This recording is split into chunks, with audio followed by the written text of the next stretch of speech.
bem, eu quero convidar vocês a abrirem suas Bíblias no livro de Neemias, Neemias capítulo 8.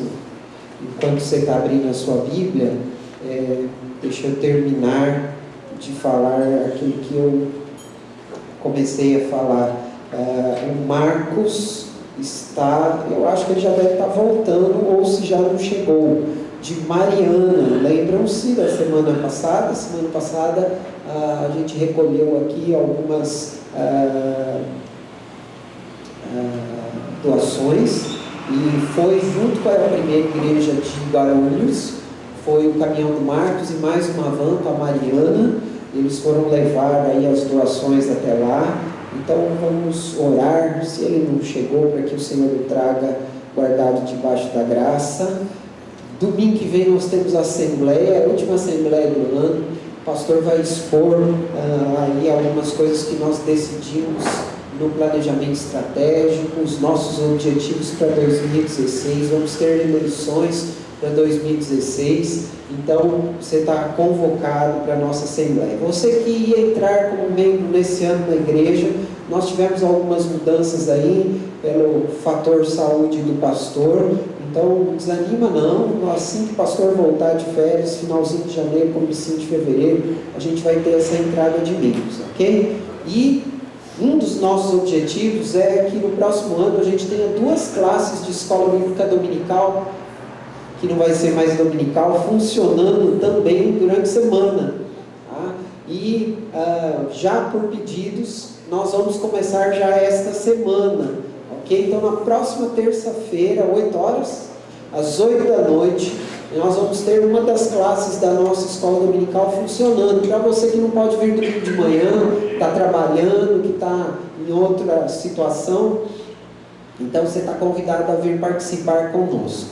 Também informo os irmãos que terça-feira é feriado aqui em Guarulhos. Então, segunda-feira é ponte de feriado e o pastor está dando folga para os nossos irmãos que trabalham aqui na igreja. Então, nem amanhã, nem terça-feira terá expediente aqui na igreja. Se você precisar entrar aqui, terça-feira à noite vai ter gente aqui.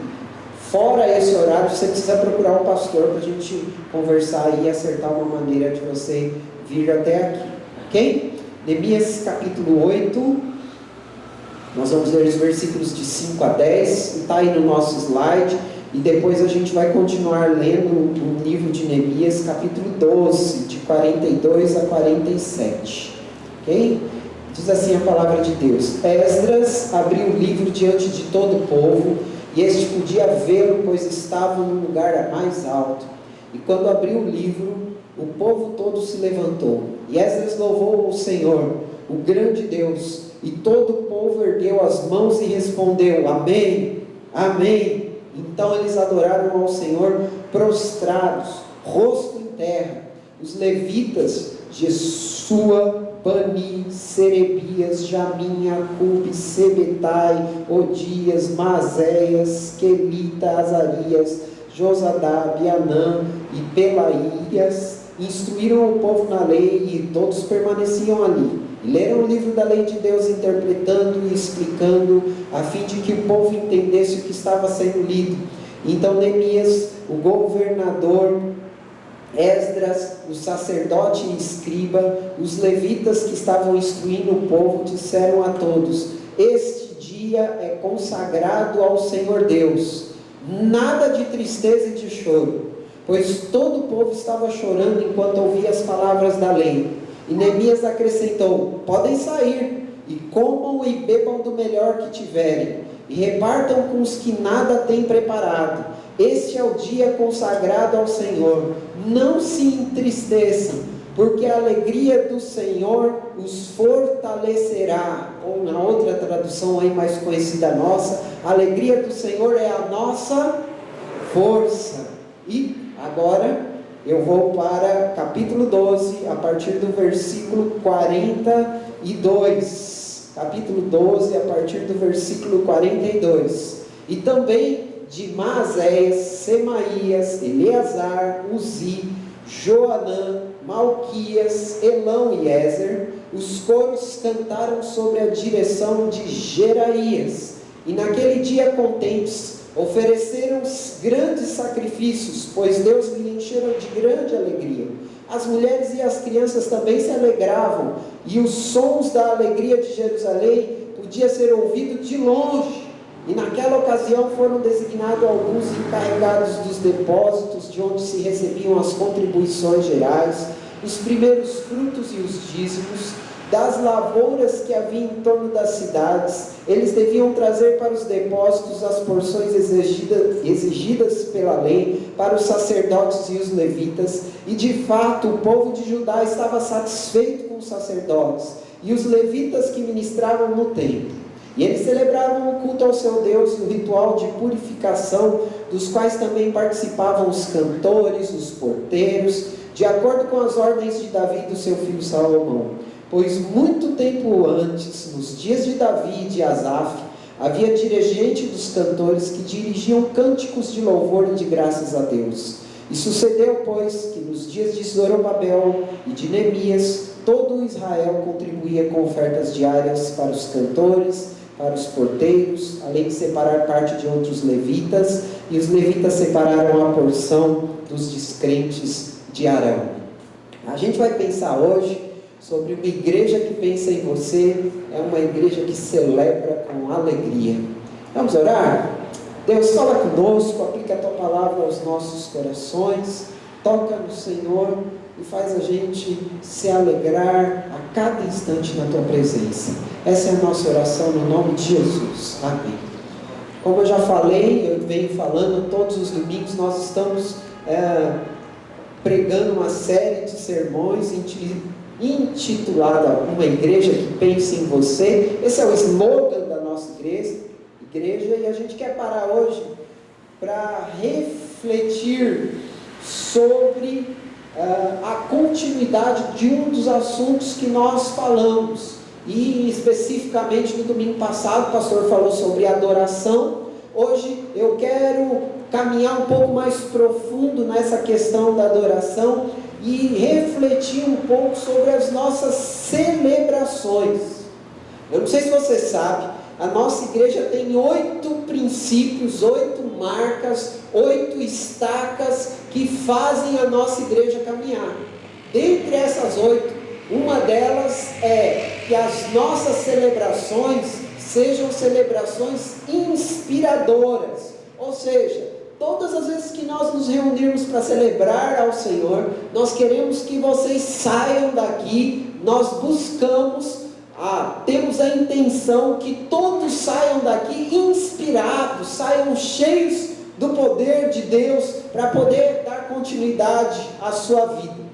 Portanto, falar em celebrar é entender que, se nós queremos viver celebrações inspiradoras, a primeira coisa que a gente precisa considerar é que não dá para falar em celebração sem falar de alegria, porque o próprio nome já nos dirige à questão da alegria. Celebrar quer dizer, em outras palavras, fazer algo que proporcione alegria. Mas todos nós sabemos que a nossa vida não é só alegria. O que nos torna, de alguma maneira, suscetível a gente trazer a tristeza para os nossos momentos de celebração. E eu acho que existe espaço para isso. Eu quero citar aqui um homem que é conhecido como o príncipe dos pregadores. O nome dele é Spurgeon. Spurgeon, certa vez, disse as seguintes palavras. Vamos ler juntos? A celebração é preciosa diante de Deus, não deve ser empecilho para a alegria preciosa. Eu acho que Spurgeon conseguiu aí deixar bem claro que dentro das celebrações, eu entendo e concordo que pode haver tristeza, mas ela não pode ser um empecilho para que a alegria preciosa de Deus contagie a todos nós. Esta esta alegria que eu estou tentando dizer aos irmãos, não é a alegria que a gente imagina quando a gente fala de alegria. Quando a gente fala de alegria, a gente pensa em felicidade. Eu disse isso hoje de manhã, algumas coisas que eu disse de manhã eu vou repetir aqui. Felicidade está relacionado com circunstâncias. Eu até citei, vocês essa semana receberam o 13º. Está todo mundo feliz, né? Quem recebeu o 13º vai pagar a sua dívida, você vai poder comprar alguma coisinha para você, ou mesmo vai poder dar continuidade à sua caminhada. Isso chama-se felicidade. A felicidade sempre está atrelada às circunstâncias. Você comprou um carro e aí você está feliz porque você comprou um carro. Circunstâncias, ok? Alegria, no sentido aqui que nós estamos tratando, é a alegria como fruto do Espírito. É a alegria que vem lá do fundo da alma. É aquela alegria que nos faz encher da presença de Deus.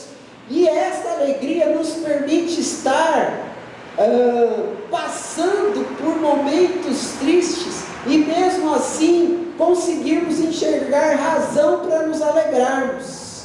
A alegria essa que eu estou dizendo, ela está conectada com o primeiro texto que a gente leu de Neemias 8. A gente acabou de ler que o povo estava chorando.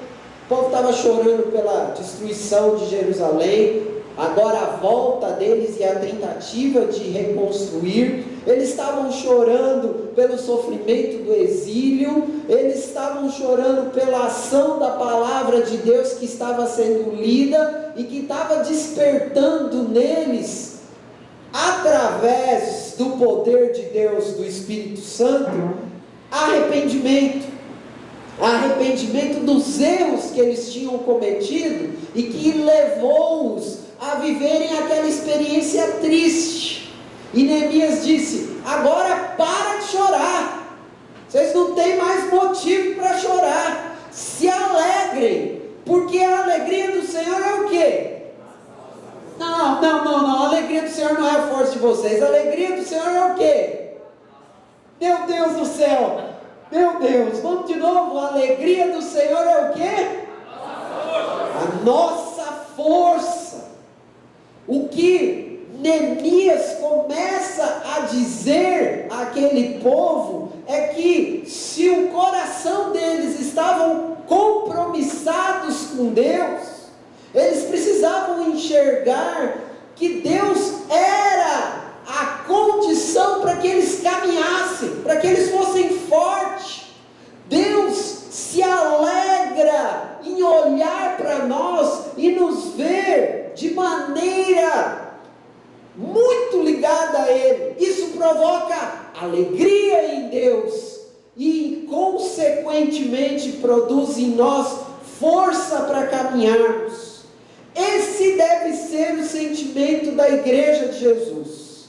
E eu tenho notado que ultimamente vocês não têm dado o seu melhor. Eu acabei de falar com o pessoal lá embaixo: irmãos, vamos lá. Aí eles falaram: não, a gente está cansado, pastor. Eu entendo que está no final de ano, eu entendo que a gente está cansado, mas eu parei aqui um pouco hoje para lembrarmos de algumas circunstâncias, de algumas atitudes que a gente precisa, mesmo no meio da nossa tristeza, do nosso cansaço, do nosso desespero, do nosso dia a dia, que nós precisamos nos alegrar.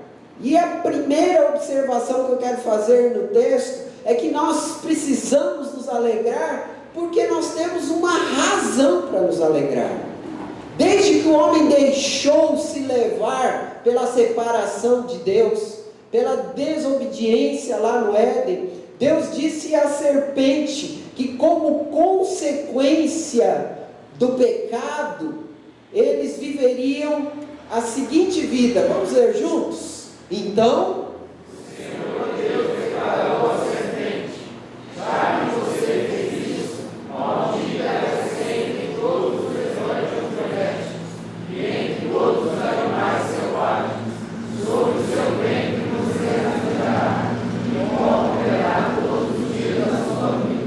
Observe as últimas palavras que Deus diz para a serpente: sobre o seu ventre você rastejará e pó comerá todos os dias da sua vida. Infelizmente, tem sido essa a busca do homem que se dispõe a estar longe de Deus: rastejar e comer pó. O pecado leva o homem a essa situação difícil, essa situação triste. O homem tem buscado prazer, só que esses prazeres que o homem tem buscado tem levado ele cada vez mais a insatisfações. Mas felizmente, Deus, pelo seu amor, tem nos dado condições, tem dado condições ao homem de entender o amor dele, e não nos deixa e não nos permite que a gente vague sobre o caminho do pó, a não ser que a gente escolha viver esse caminho. Deus nos dá, ao contrário de rastejar e de comer o pó, Deus nos dá deleites, Deus nos dá oportunidades especiais de vida, dentre elas a possibilidade da gente viver a alegria, a gente desfrutar da alegria. Todos os atributos e as características que nós podemos dizer de Deus são para nos prover de alegria. A sabedoria de Deus é a nossa orientação para produzir em nós alegria. A felicidade que Deus permite que a gente viva é para nós um fundamento para que a gente desfrute da sua alegria. A graça, o favor que a gente não merece de Deus por nós, dele ser totalmente amor, é para produzir em nós alegria. E através desse amor, Jesus nos adota, a gente passa a ser o seu filho, e não apenas criação. E é aquele que sempre estará conosco, ainda que a gente passe pelo vale da sombra da morte. Aquele que vai estar conosco e que nada vai nos separar do seu amor, é aquele que proporciona a razão para a gente ser alegre. É aquele que nos dá condições de enxergar diante da dor a possibilidade de nos alegrarmos. E talvez você esteja ouvindo essas palavras e ainda tenha discordado de mim. E eu afirmo que isso realmente pode acontecer. Sabe por quê? Porque ainda que a gente insista em conhecer, mas não viver a alegria do nosso Deus, a gente vai ser de alguma forma tocado a, em algum momento da nossa vida, perceber que a gente pode mudar. É como se a gente pagasse tudo o que a gente aprendeu e guardasse isso num livro, numa prateleira. Em algum momento da história da sua vida, ou em vários momentos da história da sua vida, você vai poder mudar essa situação. Você vai poder pegar esse livro e você vai poder desfrutar dessa alegria que Deus te dá. O que muitas vezes tem acontecido é que a gente não tem dado ouvidos e não tem dado a possibilidade para que Deus haja na nossa vida e a gente viva essa alegria. A alegria vem conforme o texto, quando a gente deixa se encher de Deus. O texto diz que o povo ouvia a palavra e que o povo foi tocado de tal maneira por essa palavra que eles choravam, pelo fato de entender a sua condição diante de Deus. Atente para o que eu vou dizer agora. Palavra de Deus precisa precisa ser praticada. E a gente não pode ser uma igreja que pensa em você sem praticar essa palavra. Nós não podemos participar de uma igreja que se diz uma igreja que pensa em você, sendo mero espectador do que está acontecendo aqui e no mundo. Nós precisamos nos atentar que nós temos algo que nos fortifica todos os dias, e este algo chama-se a alegria do Senhor. Isso é a nossa força, e quando nós deixarmos esta alegria de Deus nos preencher através desse relacionamento, nós vamos ter motivos para sermos alegres. Quando as tentações vierem, nós seremos fortes o suficiente para vencê-las. Quando a dor vier, nós vamos entender que talvez essa dor esteja acontecendo, como a irmã acabou de dizer, para provocar em nós crescimento, para estarmos ainda melhor, para vivermos as alegrias de Deus como um grande benefício para a nossa vida. A igreja que pensa em você entende a sua relação com Deus, vive esta relação de tal forma que produz alegria como fruto do Espírito. Essa deve ser a nossa razão de existirmos. Quando a gente entende essa relação, a gente vive uma grande consequência, e a grande consequência são o que eu vou chamar de resultados práticos. O segundo texto, lá no capítulo 12, a partir do versículo 42, nos mostra o resultado dessa relação do homem com Deus. Diz lá o versículo 42, que os coros cantaram. Um estudioso da Bíblia disse as seguintes palavras: cantar é o fim da pregação. Vamos ler junto? Cantar é o fim da pregação.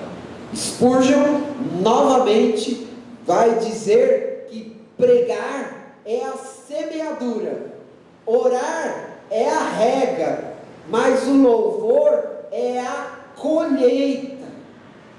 Observe o versículo 23 do Salmo, eu não enxerguei, 50. Vamos ler juntos? Quem?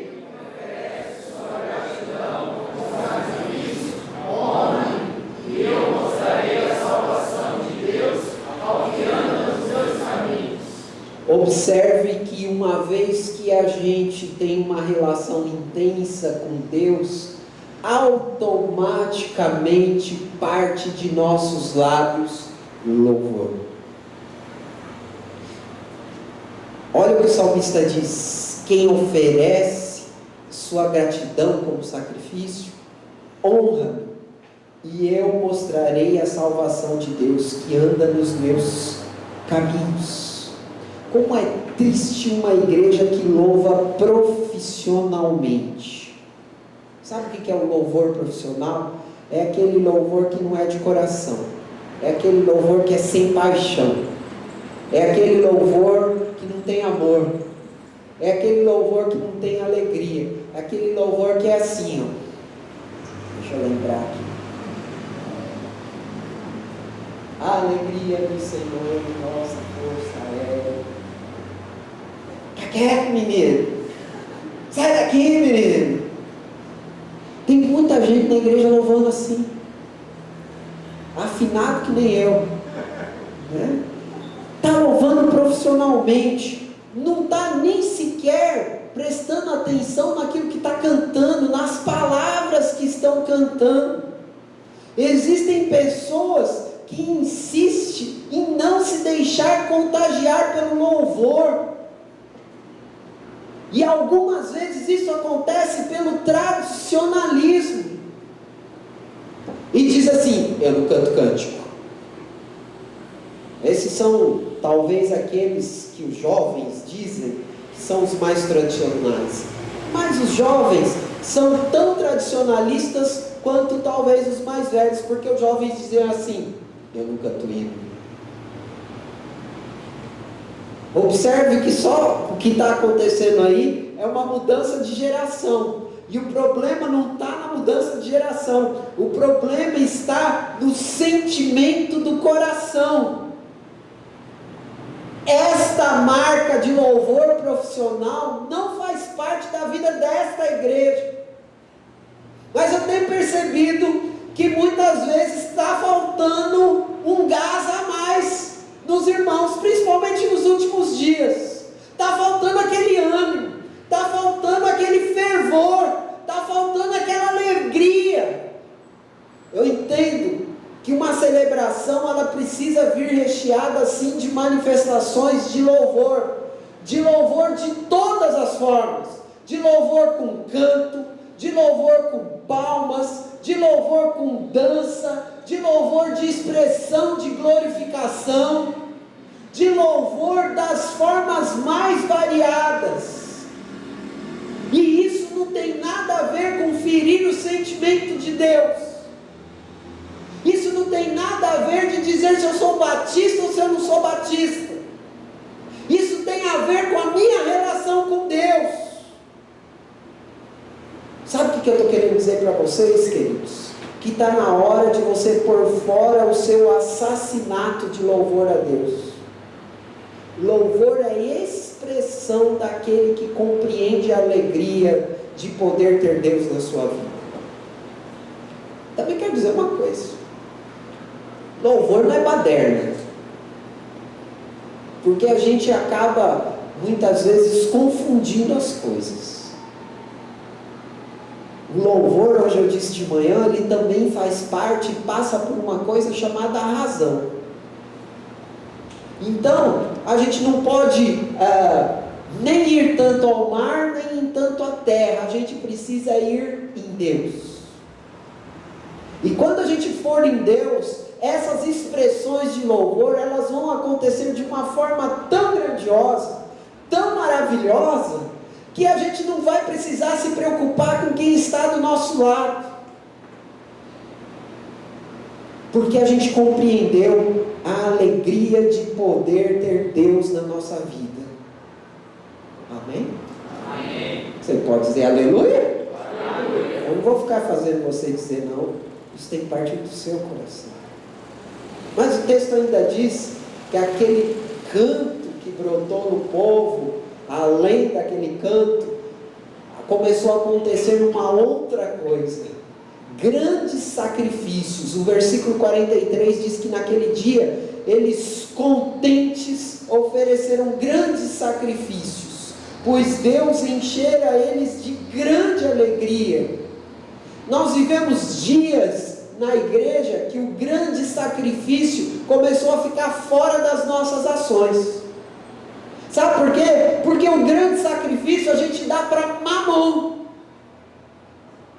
Sabe quem é Mamon? É o Deus do dinheiro. A gente faz hora extra quanto pedir. Mas para Deus a gente não consegue fazer nada mais do que simplesmente estar aqui e esperar da hora para ir embora. A gente deixou o sacrifício de lado. Eu vou citar um exemplo. Você já tirou um dia da sua semana sem que ninguém ou que nenhuma circunstância tivesse se dando, para você simplesmente jejuar a Deus? Não, a gente só jejua quando as coisas estão pegando. A gente só para celebrar a Deus quando as coisas estão bravas. Imagina, pastor, você já pensou em dar uma grande soma de dinheiro a algum necessitado ou a alguma igreja?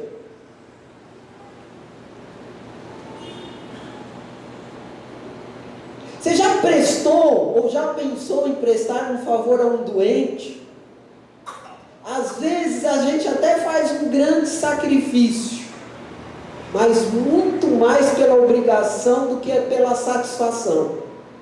Observe que o texto diz que eles fizeram um grande sacrifício, mas porque o coração deles estava cheio do quê? O quê? Lê o texto, irmão. Alegria!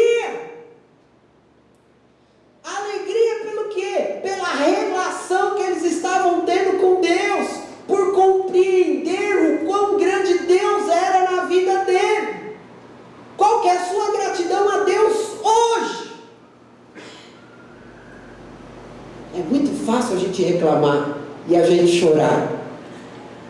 Muitos gostam apenas de murmurar para Deus. Mas esse não é o perfil de uma igreja que pensa em você. Uma igreja que pensa em você não diz que somos, mas não tentamos consertar de maneira nenhuma as coisas que precisam ser feitas aos nossos irmãos. Uma igreja que pensa em você é uma igreja que se dispõe a fazer sacrifício pelo outro.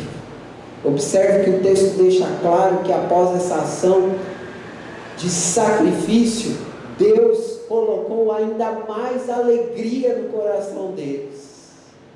Quando a gente se dedica a se sacrificar ao Senhor, Deus vai colocar em nós mais alegria. Mas o texto ainda diz que além daquele grande sacrifício e alegria maior, sabe o que começou a acontecer? Deus estendeu essa alegria para a família. Não só para a família, para outros que estavam fora de Jerusalém. Olha só lá o que diz o versículo: as mulheres e as crianças também se alegravam, e os sons da alegria de Jerusalém podiam ser ouvidos de longe. A alegria era tão grande que chegou às famílias. E como é maravilhoso a gente enxergar Deus produzindo a sua alegria no meio da nossa família. O que me chama a atenção mais ainda é que essa alegria contagiava os vizinhos, que ouviam a manifestação de alegria daquele povo. Sabe por que Deus colocou essa igreja aqui? Porque Ele quer que Jardim São João, Soberana, Santos Dumont e todos os nossos arredores ouçam a alegria de Deus manifestada aqui no meio nosso. Diz Atos capítulo 2 versículos 46 e 47 que todos os dias continuavam a reunir-se no templo aquela igreja. Eles partiam pão em suas casas, juntos participavam das refeições com alegria e sinceridade de coração. E observe a consequência: louvando a Deus e tendo a simpatia do povo. E o Senhor fazia o que com eles, irmãos?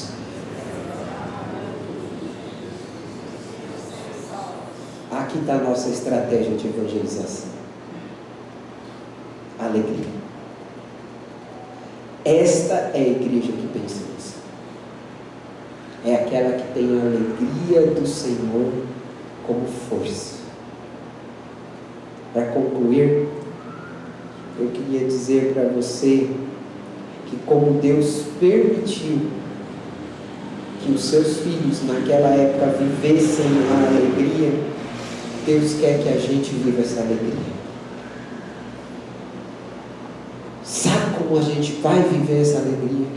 Quando a gente parar para ouvir e caminhar nos caminhos que Deus tem para nós. Quando a gente entender que Deus nos ama, que o amor de Deus é tão grande, capaz de nos livrar da perdição eterna e de nos fazer estar mais próximos dele todos os dias.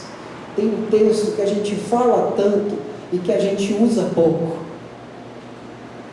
O texto está lá em Jeremias, mas também Jesus mais tarde repetiu as mesmas palavras. Ele diz assim: buscar-me-eis e me achareis quando me buscardes de todo o coração.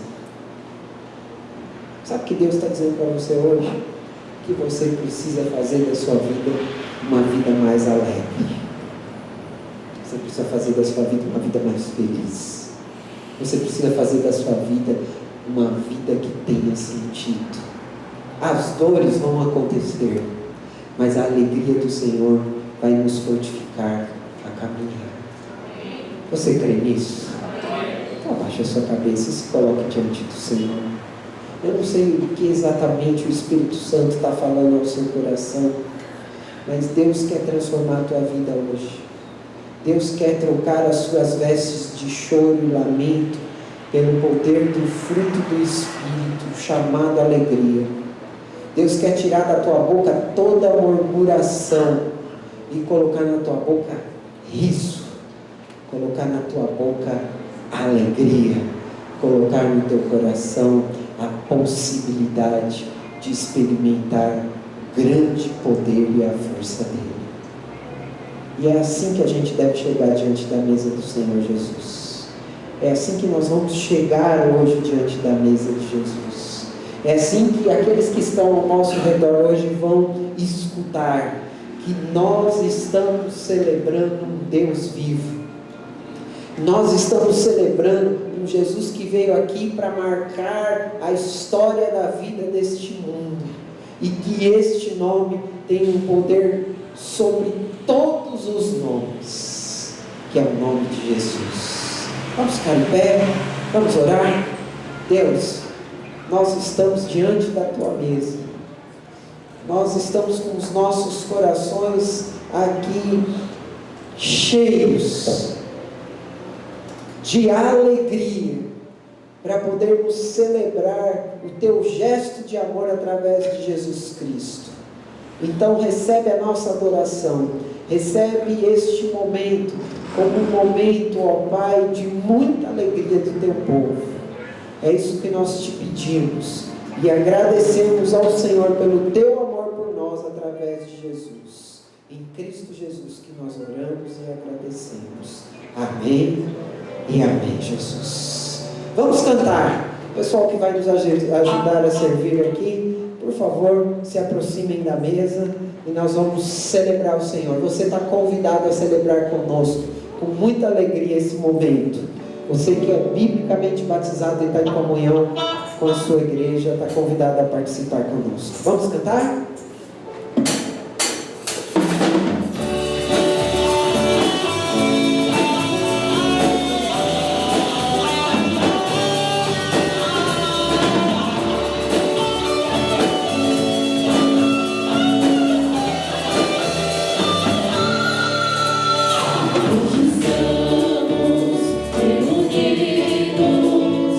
Para louvar ao Senhor, sua glória.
sacrifício grandioso de Jesus Cristo na cruz. Você sabe, o sacrifício de Jesus na cruz, ele tem um sentido todo especial. E o sentido dele é dar ao homem a condição dele se reencontrar com Deus.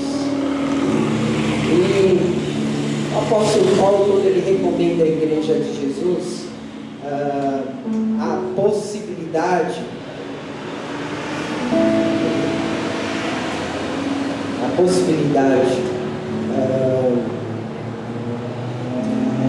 da igreja participar da ceia do Senhor, ele diz assim: olha, vocês precisam lembrar que nós temos Cristo que é vivo. Vocês precisam lembrar-se que este momento não é um momento para a gente ficar simplesmente comendo, porque a igreja naquela época, a ceia deles era muito mais do que isso aqui, era realmente um grande banquete, e as pessoas estavam perdendo o sentido. E Paulo, quando ele fala da ceia, ele fala assim: olha, lembrem-se de que alguém pagou um preço muito caro por vocês. Nós estamos reunidos para lembrar esse sacrifício de Jesus, que dá ao homem a condição dele se reencontrar com Deus. Talvez aqui hoje, eu queria que você abaixasse a sua cabeça, existam pessoas que ainda não têm essa certeza se ele se reencontrou com Deus. Não tem certeza se ele partir daqui hoje, se ele morrer, ele vai estar com Deus. A ceia do Senhor nos lembra que Jesus morreu para que isso acontecesse, para que a gente pudesse desfrutar deste momento com o Senhor. E Deus hoje está dando a oportunidade de você experimentar esse momento diante dele. Eu queria conhecer se tem alguém que ainda não tem essa certeza da sua salvação, da sua vida eterna. Se você não tem ainda a certeza de que se você partir desse mundo vai estar com Deus, se você não gostaria de ter essa certeza, se você quer ter essa certeza, só faz um sinal com a sua mão que eu quero orar por você. Tem alguém aqui nessa tarde que ainda não tem essa certeza e quer experimentar essa certeza de Jesus? Só faz um sinal com a sua mão, levanta e abaixa. Não? Então acho que a gente pode participar. Paulo diz: comam do pão, bebam do cálice, palavras de Jesus, né? Façam isso em memória a esse grande sacrifício, a essa grande oportunidade que Deus deu a vocês através de Jesus Cristo de se reencontrarem com Ele. Então, em memória ao corpo e ao sangue de Jesus, nós vamos comer o pão e beber do cálice. Vamos comer e beber.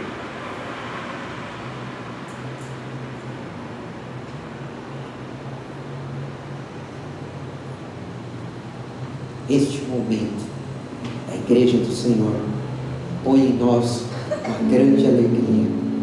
E é nessa alegria que a gente vai encerrar a nossa celebração. Pode deixar o seu cálice aí no chão, aí embaixo da sua cadeira, que depois a gente dá um jeito nele. Vamos ficar em pé. Queria convidar você a dar um abraço bem apertado em quem está aí do seu lado. Desejar a ele uma grande semana. A gente vai orar, encerrando a nossa celebração dessa tarde. Quero lembrar vocês que terça-feira nós vamos ter nosso culto de oração normal às 8h da manhã. 8 horas, 8 da manhã. Terça-feira nosso culto de oração normal. Ok? Quinta-feira está convidado a vir celebrar conosco também a nossa celebração no meio da semana. E tragam pessoas para estar conosco, vai convidando as pessoas para participar do nosso musical. Vai ser um musical grandioso, Deus vai falar aos nossos corações, amém? Que o amor de Deus, nosso Pai, a graça salvadora e redentora do nosso Senhor Jesus, as doces comunhões e consolações do Santo Espírito de Deus esteja sobre a igreja de Jesus, de hoje para sempre, amém.